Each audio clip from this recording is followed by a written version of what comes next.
Doctor Ambedkar राष्ट्रीय अधिवक्ता संघ भारत के द्वारा विधि अध्ययनरत विद्यार्थियों के लिए आवासीय लॉ हॉस्टल एवं लॉ लाइब्रेरी भवन का निर्माण कार्य एवं अधिवक्ता संघ का प्रांतीय सम्मेलन में उपस्थित इस कार्यक्रम के उद्घाटक माननीय प्रभाकर ग्वाल जी, पूर्व सीबीआई मजिस्ट्रेट छत्तीसगढ़, सह उद्घाटक साकिर कुरैशी साहब जी, डॉक्टर अंबेडकर राष्ट्रीय अधिवक्ता संघ भारत जनेन्द्र कुमार महिलांग जी, प्रदेश संयोजक डॉक्टर अंबेडकर राष्ट्रीय अधिवक्ता संघ भारत, और इस कार्यक्रम की अध्यक्षता कर रहे श्रीमान डॉक्टर BM सिंह जी, राष्ट्रीय संयोजक हैं आप, और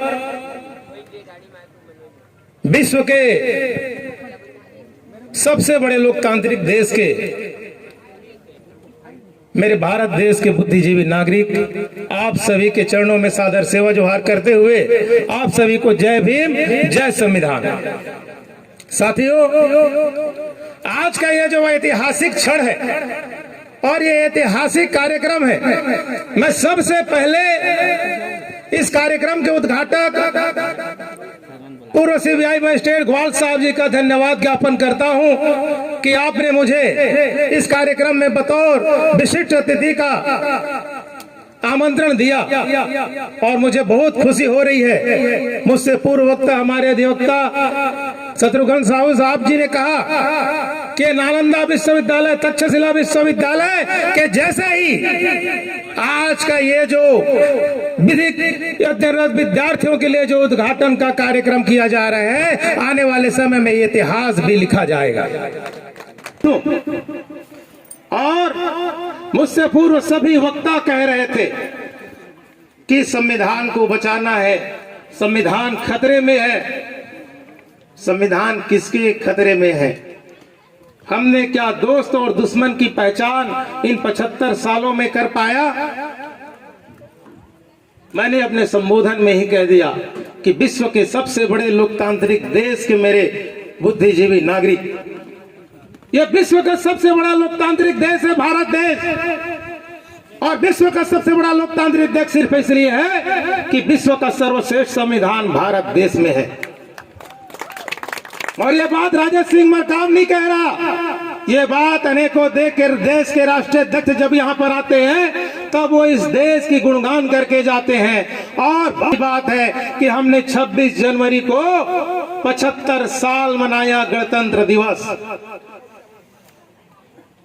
और इस विश्व के सबसे बड़े लोकतांत्रिक देश के बहुत सारे लोगों को स्वतंत्रता दिवस और गणतंत्र दिवस के बारे में उसका अंतर नहीं पता। हम स्वतंत्रता दिवस क्यों मनाते हैं और गणतंत्र दिवस क्यों मनाते हैं? 75 साल हो गए इस देश के संविधान को लागू हुए। हम संविधान को खत्म होने की बात कर रहे हैं, हम संविधान की रक्षा की बात कर रहे हैं। 75 साल तक इस देश में विश्व का सर्वश्रेष्ठ संविधान था। क्या मैं आप सबसे सवाल करता हूं, क्या हमने उस संविधान को खोल के देखा? क्या हमने उस संविधान को पढ़ा? यहाँ पर उपस्थित सदस्य हैं, हाथ खड़े कर लीजिए जितने लोग पढ़े हैं उतने ही लोग खड़ा करेंगे। यह स्थिति है देश की। 1% लोग इस देश के संविधान को पढ़े हैं। ईसाई धर्म को मानने वाले लोग बाइबल पढ़ लिए, मुस्लिम धर्म को मानने वाले लोग कुरान पढ़ लिए, हिंदू धर्म को मानने वाले लोग भागवत गीता और पुराण पढ़ लिए। लेकिन पूरा देश को समर्पित किया गया बाबा साहब अम्बेडकर के द्वारा, उस संविधान को आज भारत देश की 99% जनता ने नहीं पढ़ा।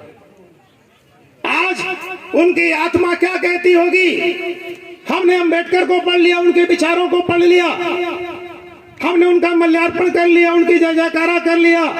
करना चाहिए क्योंकि वो महापुरुष थे, लेकिन उनका सपना था, उनका विचार था, और उनके विचार इस देश के संविधान में लिखे गए हैं। उनके विचारों को हमने नहीं पढ़ा।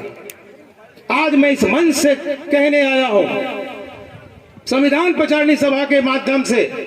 मैं संविधान प्रचारणी सभा छत्तीसगढ़ का प्रदेश अध्यक्ष हूं। शत्रुघ्न साहू साहब कह रहे थे कि अब घर घर जाना जरूरी है, बहुत आवश्यक है। मैं उनके बातों का 100% सहमत हूं।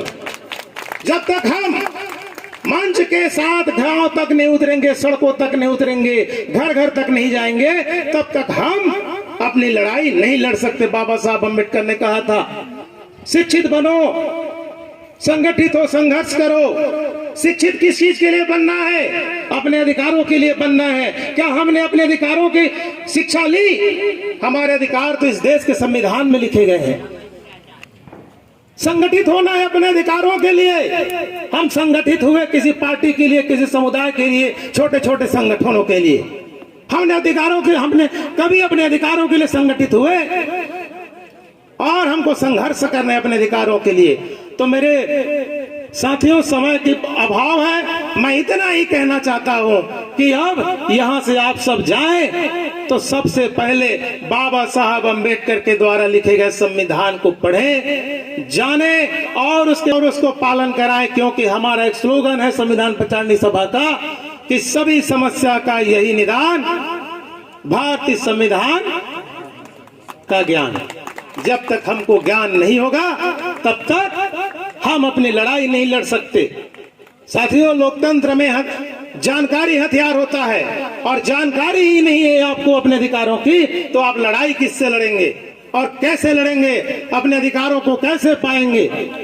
तो आप सबसे मैं इस मंच के माध्यम से अपील करता हूं, इस देशवासियों को अपील करता हूं कि विश्व के सर्वश्रेष्ठ संविधान को हम सब कल के ही कल, आज के ही आज पढ़ लें। और एक बात और कहना चाहता हूं, किसी को कोई खत्म नहीं कर सकता जब तक इस देश में मूल निवासी जिंदा है। और जिंदा वही होता है जो चर्चा में होता है, और संविधान प्रचारणी सभा ने इस देश के संविधान को देश में चर्चा में ला दिया है। और साहू सर कह रहे थे घर घर जाने की बात, संविधान प्रचारणी सभा अब हर घर में संविधान कैलेंडर, संविधान दिग्दर्शिका के माध्यम से हमने पहुंचाने का बीड़ा उठा लिया है। छोटी पुस्तिका के माध्यम से संविधान की हमने, पॉकेट पुस्तिका के माध्यम से जेब में रहे 24 घंटा, वो हमने बीड़ा उठा लिया है। 12 महीने होते हैं साल भर में, 12 महीने में राष्ट्रीय स्तर के हर एक महीना राष्ट्रीय स्तर का संविधान मेला कार्यक्रम कराने का हमने बीड़ा उठा लिया है। इसी आशा विश्वास के साथ कि आप सब मेरी बातें ध्यान से सुने, और मुझे भरोसा है कि आप कल के ही कल घर जाएंगे, संविधान को पढ़ेंगे, अपने परिवार को पढ़ाएंगे, पड़ोसी को पढ़ाएंगे, इस देशवासियों को भी पढ़ाएंगे और संविधान का पालन कराएंगे। फिर से आप सभी के चरणों में सेवा जोहार। जय भीम, जय संविधान। और इस ऐतिहासिक कार्य करने के लिए इस कार्यक्रम के संयोजक और उद्घाटक और सभी महिलाएं साहब जी, आप सभी का मैं तहे दिल से धन्यवाद ज्ञापन करता हूं, और इस कार्यक्रम का साक्षी बनने आया हूं। और इस ऐतिहासिक कार्य के लिए मैं आप सबके बीच में अपनी ओर से इस विधि अध्ययन लॉ हॉस्टल और लाइब्रेरी कार्य को पूरा करने के लिए अपनी ओर से 1 लाख रुपया देने की घोषणा करता हूं। सेवा जोहार। जय भीम, जय संविधान।